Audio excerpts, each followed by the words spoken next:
Hi friends, first of all ரொம்ப நன்றி. நம்ம சேனலில் சப்போர்ட் பண்ணுற ஒவ்வொரு நண்பர்களுக்கும் நாளைய மார்க்கெட்டுக்கான ஒரு வியூவை பார்த்துடலாம். ஸோ ஃபஸ்ட்டு இன்றைக்கி மார்க்கெட் எப்படி இருந்தது அப்படின்னா, நேற்று ஒரு அருமையான ஒரு யூஎஸில் சிபிஐ டேட்டா வந்து ரொம்ப ஒரு பாசிட்டிவாக வந்தது. அது பாசிட்டிவ் அப்படின்னா இன்ஃப்ளேஷன் கம்மியாக இருக்குது அப்படின்றது நல்ல நியூஸு. அதனால் அங்கே மார்க்கெட் நல்ல ஒரு ரேலி ஆச்சு.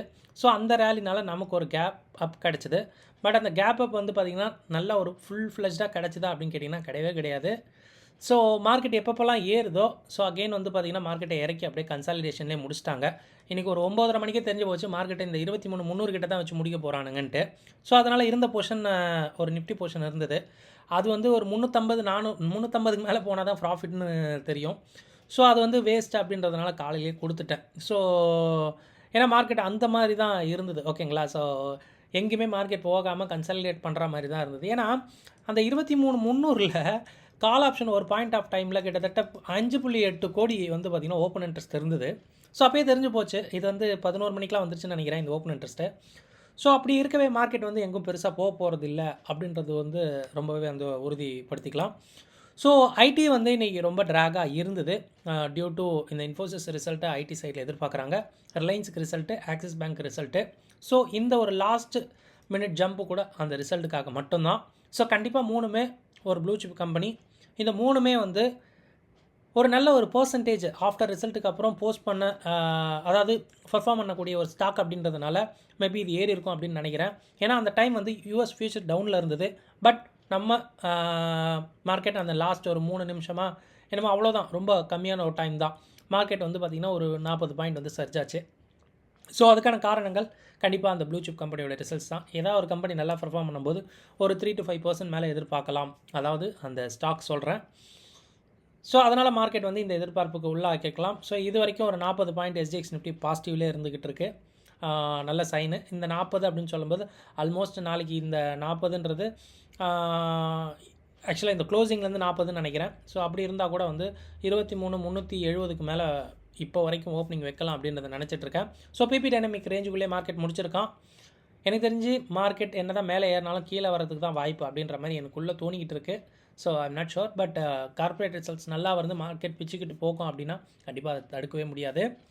அண்ட் நாளைக்கு மார்க்கெட் எப்படி இருக்கும் அப்படின்றத சென்செக்ஸ் அண்ட் நிஃப்டி மூலமாக பார்க்கலாம். ஸோ சென்செக்ஸ் வந்து ஆன்கோயிங் வீக் எக்ஸ்பைரியில் இருக்குது. ஸோ 77,200 வந்து பார்த்திங்கன்னா அர்த்த மணி வச்சுருக்கு. கிட்டத்தட்ட நியர்லி வந்து பார்த்திங்கன்னா ஒரு 950 பாயிண்ட் வந்து நியராக வச்சுருக்கு. ஸோ ஐவி கூடியிருக்கு, ஆப்ஷனில் இருக்க ஐவி நல்லாவே கூடியிருக்குன்னு சொல்லலாம். ஸோ லாஸ்ட் ஒரு ஹாஃப் டேயில் வந்து கீழே இருந்த அதாவது டவுனில் இருந்த விக்ஸ் வந்து பார்த்திங்கன்னா படிப்படியாக ஒரு 2-3% லோவில் இருந்து ஏறி இருக்குது. ஸோ இதுக்கான காரணம் அந்த கார்பரேட் ரிசல்ட் எதிர்பார்ப்பு அப்படின்றத எதிர்பார்க்கலாம். ஸோ இங்கே கிட்டத்தட்ட வந்து பார்த்திங்கன்னா ஒரு 950 பாயிண்ட்டுக்கு ஸ்ட்ராடல் ரேஞ்ச் இருக்குது. இங்கே ஸ்ட்ராடல் ரேஞ்சை பார்க்கும்போது மேலே போகுமா அப்படின்னு பார்த்திங்கன்னா மேலே போகிறத விட இங்கே கம்ஃபர்டபுள் ஐவி கீழே போகிறனா கீழே ஒரு 400 பாயிண்ட் வரைக்கும் கம்ஃபர்டபுளாக போகும். இல்லை மேலே ஒரு 400 பாயிண்ட் வந்து கம்ஃபர்டபுளாக போகும் அப்படின்ற மாதிரி தான் இருக்குது. ஒரு 0.5% வந்து ஒரு மூவபுளாக இருக்கும் அப்படின்ற மாதிரி சென்செக்ஸ் இருக்குது. நிஃப்டியை பார்த்தோம் அப்படின்னா நிஃப்டிக்கு இந்த வாரம் முடிஞ்சுது. ஸோ அடுத்த வார கான்ட்ராக்டில் ஸ்கியூ வந்து ஓப்பனாக கண்டிப்பாக வந்து ஹையர் சைடில் தான் இருக்கும். பிகாஸ் வந்து ப்ரீமியம் எல்லாமே வந்து கால் சைட் தான் இருக்குது அப்படின்றதுனால. பட் நம்ம வெயிட் பண்ணியிருந்து பார்க்கலாம். ஓகேங்களா? ஸோ பட் இந்த ரிசல்ட்ஸ் வந்து ஏதாவது கோளாறு கொடுக்குற டைமில் கண்டிப்பாக மார்க்கெட் வந்து கரெக்ஷன் ஆகும் அப்படின்றது எதிர்பார்க்கப்படுது. இல்லைனா சூப்பராக வந்து பர்ஃபார்ம் பண்ணும் அப்படின்றது எந்த ஒரு மாற்று கருத்தும் இல்லை. அண்ட் சென்செக்ஸில் மட்டும் நம்ம ஓப்பன் இன்ட்ரெஸ்ட்டை பார்த்துடலாம். லைக் எஸ், நல்ல ஒரு ஸ்ட்ராடல் இருக்குது 77,000ல். நல்ல இழுபறி கேம் மாதிரி இருக்கும்னு நினைக்கிறேன். அதே மாதிரி 76,500ல் நல்ல ஒரு புட் அடிஷன் இருக்குது. 76,400லேயும் இருக்குது. அதே மாதிரி வந்து பார்த்திங்கன்னா இந்த சைடு 77,500, அதை விட்டால் 78,000. So open ground call side மாதிரி தான் எனக்கு தெரியுது. மார்க்கெட் மேலே போகும் அப்படின்ற மாதிரி தான் தெரியுது. நம்ம வெயிட் பண்ணியிருந்து பார்க்கலாம்.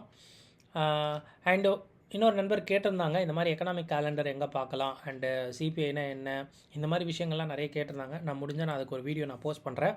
ஸோ இந்த சென்சிபிள்லே நம்ம வந்து பார்த்திங்கன்னா அனலைஸ்ன்னு சொல்லிட்டு ஸ்டாக் மார்க்கெட் கேலண்டர் நீங்கள் ஓப்பன் பண்ணிங்கன்னா இருக்கும். அதில் ஃபஸ்ட்டு எக்கனாமிக் கேலண்டர். இதில் என்ன பண்ணுங்கன்னா இம்பேக்டில் ஐயையும் மீடியம் மட்டும் செலக்ட் பண்ணிக்கோங்க.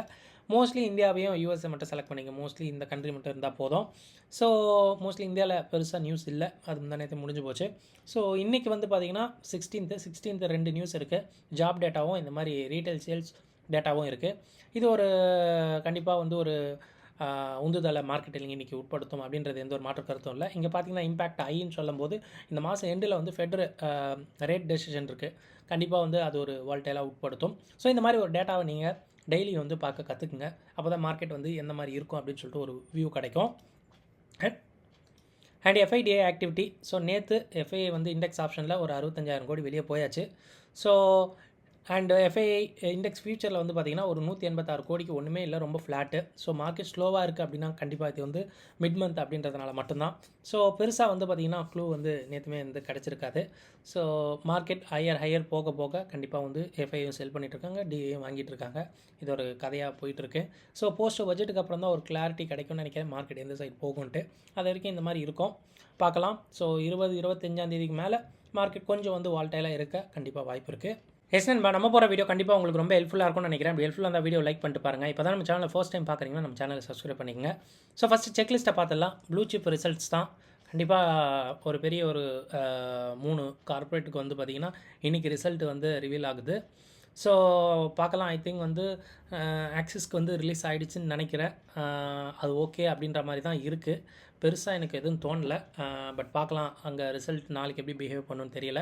ரிலையன்ஸும் இன்ஃபோசிஸ்க்கும் நம்ம வெயிட் பண்ணியிருந்து பார்க்கணும் கண்டிப்பாக. இந்தியா விக்ஸ் இன்றைக்கி வந்து 1.5% வந்து அதிகரிச்சிருக்கு. டியூ டு வந்து மேபி இந்த மாதிரி ரிசல்ட் விஷயமா இருக்கலாம்.